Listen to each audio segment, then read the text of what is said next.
Hello, everyone. Welcome to this episode of Eyes on Earth, a podcast that focuses on our ever-changing planet and on the people from across the United States and the world who use remote sensing to help us monitor and study the health and well-being of our Earth. I'm your host, Steve Young. Today's guest is Dr. Volker Radiloff, a professor in the Department of Forest and Wildlife Ecology at the University of Wisconsin in Madison. Welcome, Dr. Radiloff. Thank you. Thank you for having me. So you have used declassified images from the archive at EROS in your work. How so? Yeah, so that was work that we did in Eastern Europe. The declass data is data that was taken by US, essentially spy satellites, rockets that took cameras into space to take photos on the ground in the late 60s and throughout the 1970s and 80s. So that data is available now. It's black and white photography, so it's a little bit different, but it's very high resolution. It's about 2 meters, 6 feet resolution. So we can see a lot of detail on where houses are, where farm fields are, on the land use pattern in that era. It's really exciting because it predates what we can get from the Landsat record by a decade or two. And that is important because when the Landsat imagery kicks into place, it was already the end of the Soviet Union and things had started to change in the mid-80s or so. Whereas with the 1970s data, we captured the peak of the Soviet era. So when you get that information, what do you do with it? So we have done one study in Romania. In Romania, there was a lot of logging after World War II because Romania was on the side of Nazi Germany in World War II and had to pay reparation to the Soviet Union.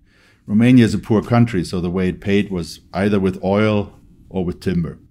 And they harvested entire watersheds. So they would harvest 50,000 acres at a time or so. And with the corona data, these harvests happened in the 1950s, 1960s. We can see those harvests. We cannot see them in the Landsat record because it's too late. So we were able to make an analysis of all of Romania looking at those harvests, which were far more extensive than anything since. But in the corona data, the data is so detailed that in addition to the clear cuts, we could even see the rafts of the logs on the rivers that they use to transport them down. It's fun. I've worked with satellite data for a long time. The level of detail we can see in the 1960s in many places exceeds what we can see now. Do you have any idea what we were interested in when we were taking those images with you? Yes. The Corona program has been credited with keeping the Cold War cold. And the goal was to count the assets the Russian military has, especially intercontinental ballistic missiles. And it was very successful in doing that. And thanks to that, previous estimates of Soviet capabilities that were much, much higher were kind of put into place. So the Soviets had plenty of rockets, but not as many as we feared before we could count them. You are studying long-term land degradation in the Caucasus. What does that mean? What are you interested in? Yeah. So now we're working in the Caucasus Mountains, again with corona data. And the Caucasus Mountains are between Turkey, which was a NATO, or is a NATO member, and Soviet Russia, so that area of high strategic importance. So we get a lot of imagery for the Caucasus Mountains for the 1970s, and we're interested to see how the land use has changed from those Soviet era times, then with the collapse of the Soviet Union, with a lot of wars in the Caucasus to today, and things changed pretty drastically. The Soviet Union broke down country borders, but after the collapse, Georgia, Armenia, and Azerbaijan became their own countries. And that changed where they could sell their products and things, who they would trade with and so forth. That also changed how the forests were used and how the grasslands were used. And on the forest side, there used to be quite a bit of a logging industry there for the manufacturing of furniture. That ceased. But on the other end, people needed fuel wood because they no longer had access to cheap heating materials otherwise. So that caused degradation in the forests of the Caucasus because people went out and cut trees here and there. And that is something where we can use Landsat data to monitor it, but it's a little bit different than the monitoring of deforestation because this logging of trees here and there causes a degradation of the forest, but not quite as drastic as a signal than when we remove the entire forest. The other thing happened in the grasslands, that some areas were overgrazed, and so at that point there was higher soil erosion and so forth. One example is that in the past, Georgian shepherders would every year migrate with their herds to the northern Caucasus, to the Russian side, and had done so for over 1,000 years or so, and have winter grazing areas there. After the collapse of the Soviet Union, those migrations were interrupted. Now they're grazing in Georgia, and that changes where the grasslands are being degraded. I think you made reference to the fact that you've studied Chernobyl. Yeah, so what we studied in general was the land use change after the collapse of the Soviet Union throughout Eastern Europe.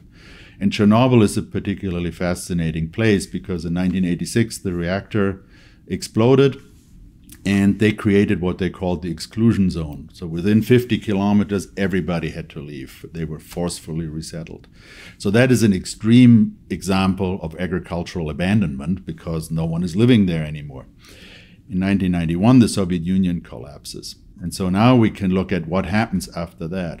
Due to the socioeconomic shock, which was severe, within 1 year, the GDP of the Soviet Union / Russia was cut in half. And the interesting thing is that the effect of the socioeconomic shock on land abandonment in the Ukraine were just as severe as the explosion of the reactor. The rates of abandonment were the same outside of the exclusion zone after 1991. It was that extreme. We have areas further north in Russia, near Smolensk, where 80% of all farm fields have been abandoned and forests are regrowing.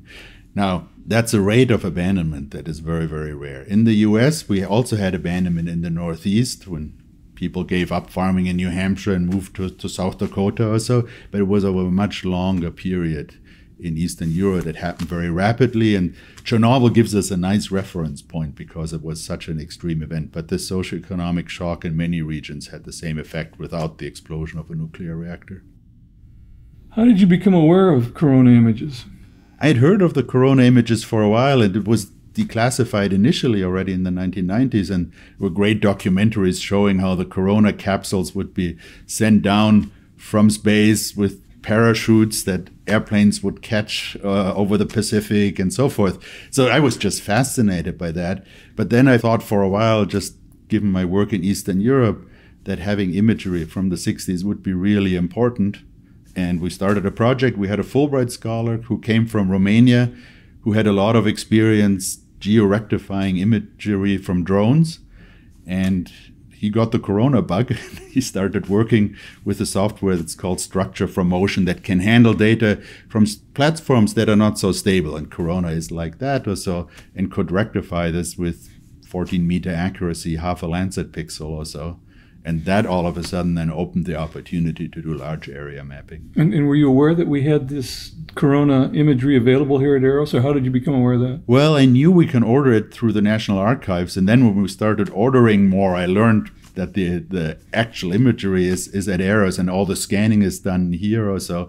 And then at some of the meetings I go to, where we talk about land cover land use change, some of the contractors were there and they recognized my name and said, "Oh, you are one of our bigger users." So we started chatting. So this morning I had a chance actually to see the scanning operation and go down in the archives. It's very impressive to see.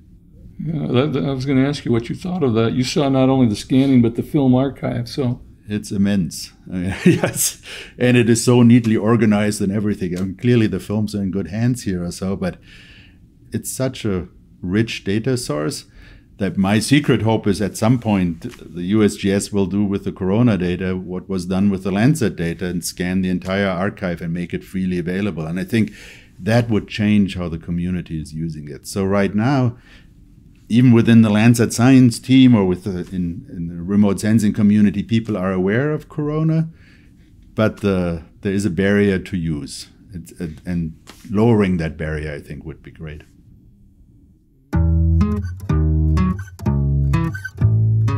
We've been talking to Dr. Volker Radiloff about his work in the Caucasus and with Chernobyl. It's been a fascinating conversation, Dr. Radiloff, and thank you for joining us. Thank you so much for having me. This was great.